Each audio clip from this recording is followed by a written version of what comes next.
Oi, vem falar com você que não sabe quem você é.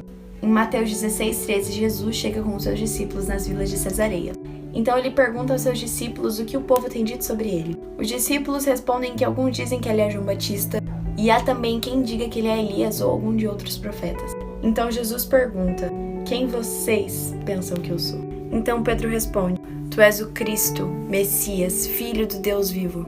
Então Jesus afirma: Deus o abençoe, você não tirou essa resposta de nenhum livro ou citou de algum professor, mas o próprio Deus o revelou quem eu sou de verdade.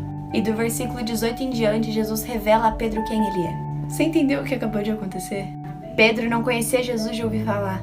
E isso significa que quando você descobre quem Jesus é de fato, ele te mostra quem você é nele. Cara, isso é muito poderoso. Para saber a sua identidade, você tem que conhecer Jesus não só de ouvir falar, não pelo que os outros dizem dele, mas pelas suas próprias experiências. Sabe qual que é o nosso problema? A gente tá começando a idolatrar o deserto. Só aceitar. A gente tá usando o tempo que era pra estar agindo pra se vitimizar e ficar com dó de si mesmo. A gente adora se comparar com as outras pessoas. Só que a gente só quer a glória, só que sem as batalhas. Me diz, como você quer viver o cumprimento da promessa, ignorando completamente o processo? Eu sei que às vezes parece muito difícil e que o poço é tão fundo que não tem mais saída. Só que Jesus disse que a gente ia ter aflição. Porém, ele já tinha vencido o mundo. Então, antes de ir pra luta, pede ajuda de quem já venceu a guerra. Oi!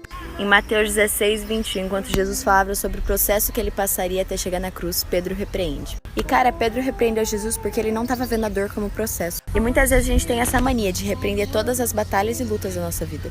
Só que a gente precisa olhar para as batalhas com uma perspectiva diferente. Porque as batalhas não vêm para te destruir, elas vêm para te lapidar. Então a gente precisa fazer assim como Jesus fez, parar de pensar no processo e descansar na promessa. E aí, galera, eu quero te dizer uma coisa diferente do que você costuma ouvir.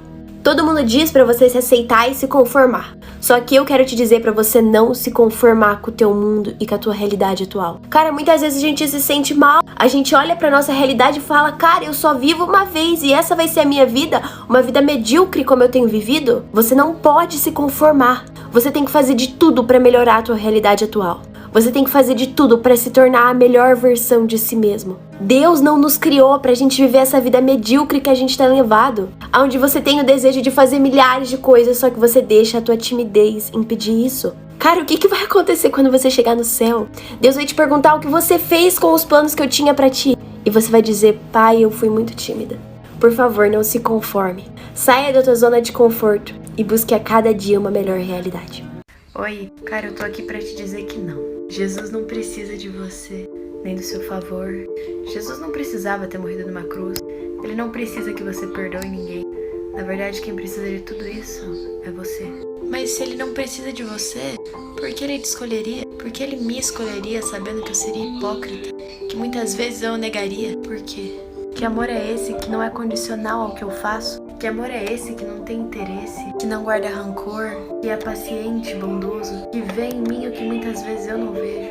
Que curou todas as feridas que eu mesma provoquei? Que levou meus pecados muitas vezes sabendo que eu os escolheria? Por quê? Você não precisa de mim, mas me escolheu. Você me escolheu antes de eu te escolher.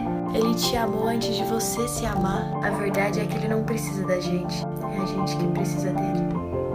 Oi. Cara, quantas vezes você demonstrou o amor de Cristo hoje?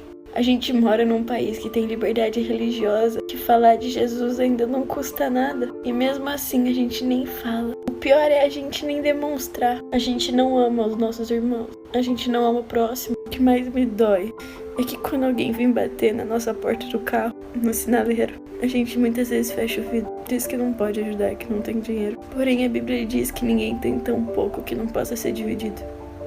A gente não ama nosso próximo. E se a gente não é incapaz de amar o próximo, como a gente pode amar Jesus? Jesus diz na sua palavra: diga a verdade, que vocês deixarem de fazer algum desses mais pequeninos, também a mim deixaram de fazer. Pois eu tive fome, vocês não me deram de comer. Eu tive sede, nada me deram para beber. Fui estrangeiro e vocês não me acolheram. Necessitei de roupas e vocês não me vestiram. Estive enfermo e preso e vocês não me visitaram. E isso não é ser cristão.